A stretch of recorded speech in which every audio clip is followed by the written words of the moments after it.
अस्सलामुअलैकुम नाज़रीन, JN news HD के साथ मैं हूं नाइला भट्टी। नजर डालते हैं आज की अहम खबरों पर। कराची मलीर से नवाज सरगानी की रिपोर्ट के मुताबिक मलीर गिडाप टाउन के इलाके पिपरी कब्रिस्तान के करीब एक घर में आग भड़क उठी।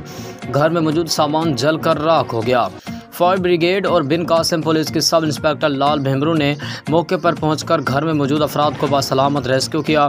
मलीर के बिन कासिम थाने की हदूद पिपरी कब्रिस्तान के न्यू अल्लाहबाग शमायती गोड़ में बिजली की शॉर्ट सर्किट के बाद आग भड़क उठी। आग लगने से घर में मौजूद तमाम सामान जलकर राख हो गया।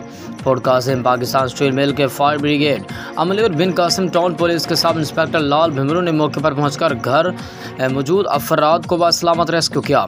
इस मौके पर घर के मालिक रसूल बख्श बरोडो ने बताया कि हम सब घर में ही मौजूद थे कि अचानक शॉर्ट सर्किट के बाद एक कमरे में आग भड़क उठी। देखते ही देखते आग ने पूरे घर को अपनी लपेट में ले लिया। घर में मौजूद सारा सामान जल कर राख हो गया। रेस्क्यू अमले और बिन कासिम पुलिस ने मौके पर पहुंचकर हमारी मदद की। अल्लाह पाक के फजल और करम से कोई भी जानी नुकसान नहीं हो।